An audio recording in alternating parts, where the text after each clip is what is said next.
Alright guys, today we're going to be talking about IPv6. Now, the first question we need to address is why IPv6?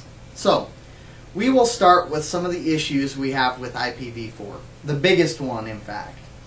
IPv4 is a 32-bit address, meaning that the total number of addresses you have is 2 to the 32nd power. That isn't actually that many devices when you figure that the estimated number of devices currently in the world is about, I think we're sitting in almost 12 billion devices in the world, and growing rapidly. So, with the increasing need for IP addresses, we're running out of IPv4 addresses fast. The Internet of Everything is making things very, very large scale, massive. So, in order to resolve this problem, IPv6 was developed. Now, IPv6 is a lot bigger.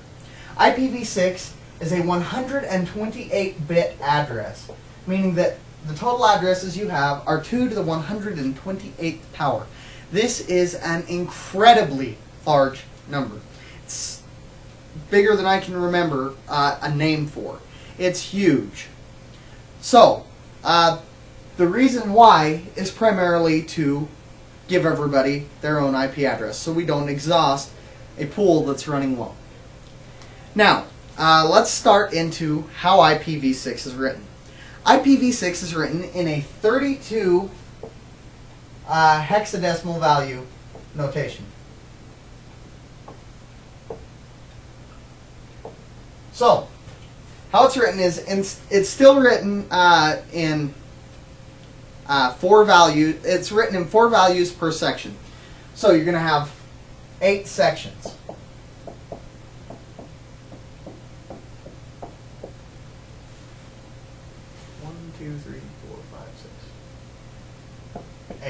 Alright, so we've got 8 sections. And in each of these sections, you're going to have 4 hexadecimal values.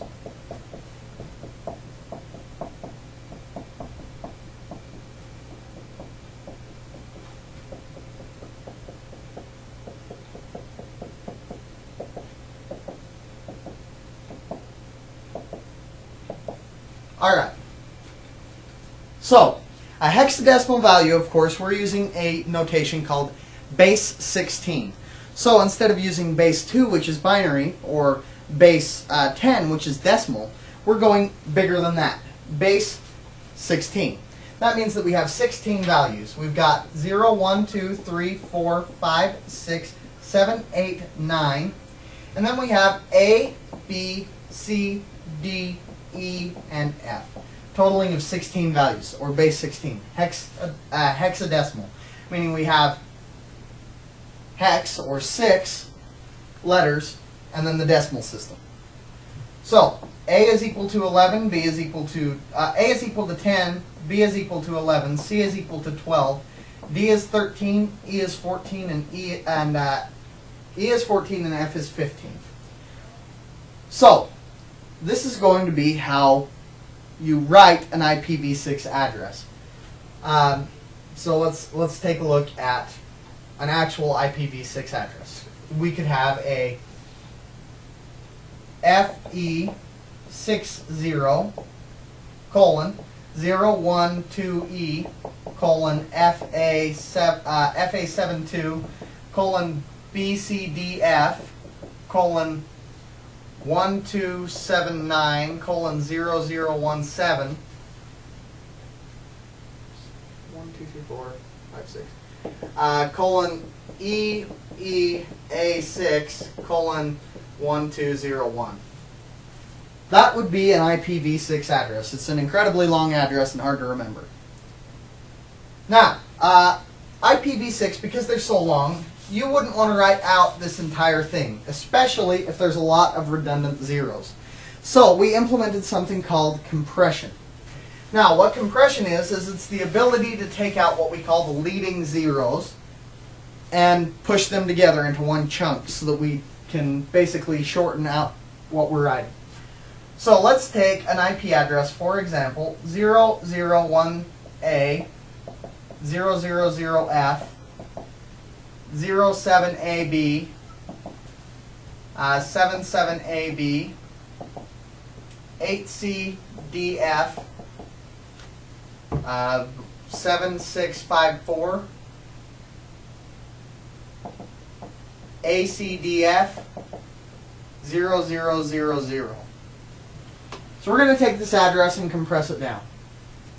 The first step of compression we're going to learn is what's called eliminating the leading zeros.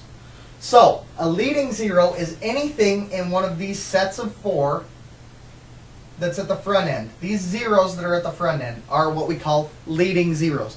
Now, if they're after, like if we were to put a 0 instead of an F here, they're not a leading zero, and if you were to eliminate that 0, it would make it ambiguous. So, like right here, in this set, we could eliminate this down to 1A. The next one we could eliminate down to just F. The next one could be 7AB, and then of course we'd have to write out all of that next one, which is 77AB. Now, this next set we have to write 8CD0, because if we wrote 8CD and were ambiguous, that means it would actually equal 08CD. So it's a completely different value.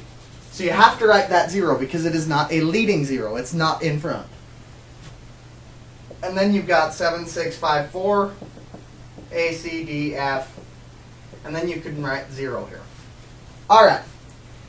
The next form of compression we're going to look at to compress IPv6 addresses even more is we're going to learn about 0 segments. Now, what 0 segments are is it's where there's a ton of zeros. A ton of leading zeros all after another. So let's look at the address FE80. And then we're going to take a look at one that's 0000, 0000, 0000, 7A, BD, 07A1, 0000, 0001. Alright, we have 2 chunks of zeros in here, of leading zeros in here. Those are 0 segments. Now, the trick I'm going to show you can only be used once per IPv6 address, meaning that you can't have 2 double colons. This trick is the double colon trick, which indicates that there is a 0 segment. So, this address would properly be compressed FE80 double colon 7ABD colon 7A1 colon 0 colon 1. Now, I didn't use a second set of double colons down here because I can't. So I just took the longest string of zeros and put the double colon there. That is where you're always going to put the colon, is on the longest string of leading zeros, because you can only use it once. Alright, so that's compressing IPv6 addresses. Really easy, but I would probably take and practice that if I were you guys. I may put some practice worksheets in the link, in the description. Alright, the next thing we need to know about IPv6 is IPv6 has 3 types of communication packets. Like IPv4 had unicast, multicast, and broadcast. IPv6 has a different set.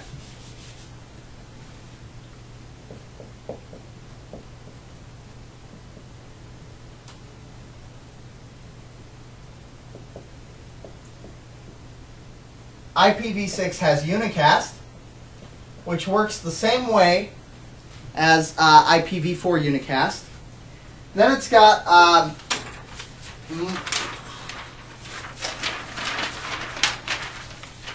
yeah, if I can remember it. Can't remember it off the top of my head, sorry guys. Alright, then it's got what we call anycast, which is completely out of the scope of this lecture. But to sum it up, what anycast is it is a IP address that multiple devices can have that same IPv6 address, and that packet will go to the nearest IP address with that, to the nearest host with that IP address. That's anycast. Now again, I'm not going to get into that because that's out of the scope. And then of course it's got a multicast, which works almost the same as it does in IPv4. So that kind of sums up IPv4. There's only one last thing we need to take a look at in IPv4 before summing it up tonight. I mean IPv6 before summing it up this lecture. So this we're going to sum it up with the two parts of an IPv6 address. IPv6 addresses have two parts.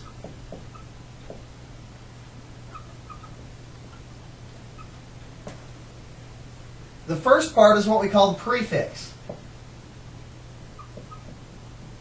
Now, the prefix is basically what the subnet was in a IPv4 address. This is what defines your network, is the prefix.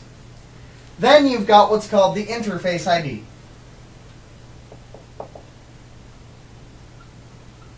Now, the interface ID is what refers to a specific host. So, instead of having a subnet mask on IPv6 addresses, we have what's called a prefix length. It is still written in CIDR notation. So let's say we had a prefix length of 8, we'd still write that as /8. Now, one thing you guys do need to know about prefix addresses is they can range from 0 to 128. So, that means that they can be the entire length. So, your prefix length can go from /1 all the way to /128. And that's going to define which part is your network and which part is your host. Again, we call it the prefix and interface ID. I hope you guys enjoyed this lecture, and that kind of sums up IP addressing. Our next section we'll be going over, that'll be in a completely different playlist, will be subnetting. Now in subnetting we're going to cover both subnetting IPv4 addresses and subnetting IPv6 address networks. So, I hope to see you guys during that lecture. It'll be very beneficial. We'll see you next time.